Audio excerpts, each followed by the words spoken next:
Hello everyone, সবাই কেমন আছেন? আশা করি ভালো আছেন। আজকে আমি ভাবলাম যে আমি বানাবো গরু দিয়ে বিরিয়ানি। তাই আমি মাংসগুলোকে এভাবে ছোট ছোট পিস করে কেটে নিলাম। আমরা ঘরে 2 জন মানুষ, যার জন্য আমি 2 জনের পরিমাণ মতো অল্প করে বানাবো। বেশি বানালে শুধু শুধু নষ্ট হবে, তার জন্য অল্প করে বানাবো। মাংসর মধ্যে আমি দিয়ে দিলাম পেঁয়াজ কুচি, তারপর আদা রসুন পেস্ট। আমি নর্মালি তেল খুব কম ইউজ করি রান্নায়, কারণ গ্যাসের প্রবলেম হয়, যার জন্য আমি অল্প তেলে রান্নাটা করার ট্রাই করব। আর এখানে দিয়ে দিলাম পরিমাণ মতো লবণ, পরে আবার টেস্ট বুঝে আবার হয়তো দিব। আর এখানে দিয়ে দিলাম কাঁচামরিচ। আমি চেষ্টা করছি একটু ঝাল খাওয়ার জন্য, একটু ঝাল ঝাল করে রান্না করার জন্য, তাহলে বিরিয়ানিটা ভালো লাগে। আর এখানে দিয়ে দিলাম গুঁড়া মরিচ। আমি আমার স্বাদ মতো রান্না করছি, আমি পাকা রাঁধুনি না ভাই। আমি ট্রাই করব যে আমি রেগুলার প্রসেসে যেভাবে খাই ওইভাবে মেক করার জন্য। আর এখানে দিয়ে দিলাম জিরা ধনিয়া গুঁড়াটা। তো এগুলো দেওয়ার পর আমি এখন দিব বিরিয়ানির যে মশলাটা আছে অল্প করে, বেশি দিলে আমার কাছে ভালো লাগে না, তাই অল্প করে দিব। আর এখানে এলাচি দারচিনি বাটাটা আমি বেটে নিই, বাটাটা দিব, কারণ এখানে স্মেল ভালো আসে। আর এটা সরিষার তেল, সামান্য একটু সরিষার তেল দেব যাতে স্মেলটা ভালো আসে। আর এখানে হালকা একটু সয়াবিন তেল দিব। আমি বলেছি যে আমি কম তেলে রান্নাটা খাওয়া পছন্দ করি, যাতে গ্যাসের প্রবলেম না হয়। যত কম ইউজ করা যায় তেল ততটাই ভালো, ততটাই স্বাস্থ্যসম্মত। আর এইদিকে আমি আলুগুলো কেটে নিয়েছি। আর এখানে আমি চালগুলো ওয়াশ করে নিব। আমি জাস্ট ওয়াশ করে ঝরা দিয়ে নেব, খুব অল্প পরিমাণ রান্না করব। আর এখানে এই চুলায় গরুর মাংসটা আর এখানে আলুগুলো ভাজার জন্য আমি তেল দিয়ে নিব। তেলটা গরম হলে আমি আলুগুলো ছেড়ে দিব, আলুগুলো লাল লাল করে ভেজে দিব। বিরিয়ানিতে যদি আলু না হয় আমার খেতে একটুও ভালো লাগে না।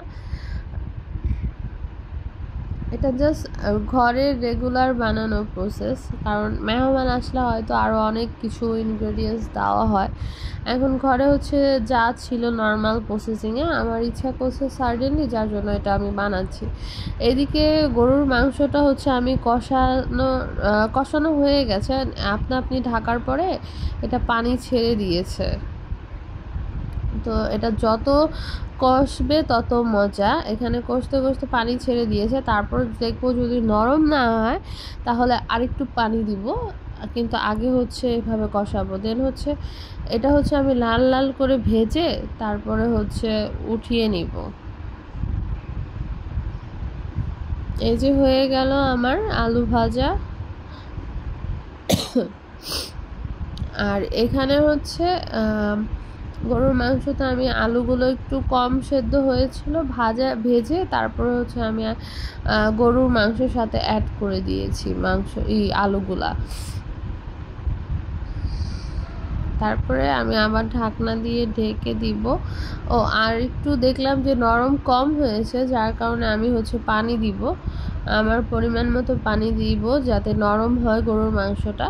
তো হয়ে গেছে গরুর মাংস। ওইদিকে উঠিয়ে আমি আবার এখানে চালের জন্য পেঁয়াজগুলো লাল লাল করে ভেজে নেব। দেন দিয়ে দিব এলাচ দারচিনি আর কিশমিশটা ভাজা ভাজা হলে দেখবেন ফুলে উঠবে, ফুলে উঠলে এটা খেতে ভালো লাগবে। এদিকে দেখছি যে এখনো কিশমিশগুলো ফুলে ওঠেনি, ভাজা হয়নি। তো আমি এটা ভাজবো। ভেজে এই যে অলরেডি এখন কিছুক্ষণ পরেই এটা এভাবে ফুলে উঠবে, এই যে দেখতেই পারছেন। তারপরে আমি যে ঝরঝরা চালগুলো ছিল এটা ঢেলে দিব। আমি চালগুলো ভাজা ভাজা করবো একদম। যতই চালটা ভাজবো, যতক্ষণ না নিচে এটা পোড়া পোড়া লেগে যাবে ততক্ষণ আমি ভাজতে থাকবো। যত ভাজবো তত মজা। আর এখানে আমি পরিমাণ মতো লবণ আর কাঁচামরিচ দিয়ে দিলাম। তারপর দিব আদা রসুন পেস্ট। দেন হচ্ছে এটা আমি মিক্স করে নিব, আর এটা হচ্ছে ভাজা ভাজা করব। অনেকক্ষণ ভাজার পরে চালটা হচ্ছে একটু লালচে হয়ে যাবে। তো আমি আবার এইদিকে হচ্ছে গরম পানি বসিয়ে নিয়েছি, কারণ হচ্ছে চালের মধ্যে পরে আমি পানি মিক্স করব, পানিটা আগে হচ্ছে একটু ফুটিয়ে নিচ্ছি, গরম করে নিচ্ছি। আর এদিকে দিয়ে দিলাম আমার ফেভারিট আলু বখরা।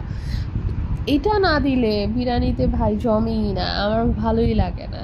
তা আমি যেহেতু খুব অল্প পরিমাণ রান্না করেছি, তাও আমার মনে হচ্ছে যে জাস্ট ওয়েস্ট হবে, খাওয়াগুলো বেশি হয়ে যাবে, কারণ আমরা 2জন মানুষ খাবো জাস্ট এক বেলা। তো এটা আমার কাছে বেশি মনে হচ্ছে। তা না, আমি পানি দিয়ে একদম কমিয়ে লো আছে করে দিলাম আগুনটা। তারপরে হচ্ছে এই মাংসগুলো আমি, চালগুলো যখন হয়ে আসছে মাংসগুলো আমি মিক্স করে দিব এভাবে। চালগুলো অলরেডি ফুটে এসেছে, মিক্স করে লাস্টে আমি হচ্ছে ঘি দিব। ঘি দিলে এত সুন্দর একটা স্মেল আর টেস্ট আসে, এত মজা লাগে।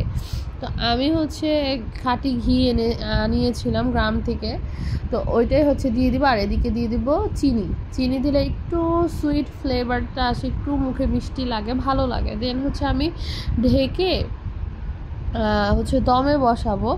আমি হচ্ছে তাওয়া বসিয়ে দিয়েছি চুলার নিচে, তাওয়ার মধ্যে দিয়ে। আর এখানে একটু ফুটা ছিল, ওটা আমি ঢেকে দিয়েছি, কারণ এখন আমি দমে দিব। দমে দিলে এভাবে ঝরঝরা হয়ে যাবে বিরিয়ানিটা।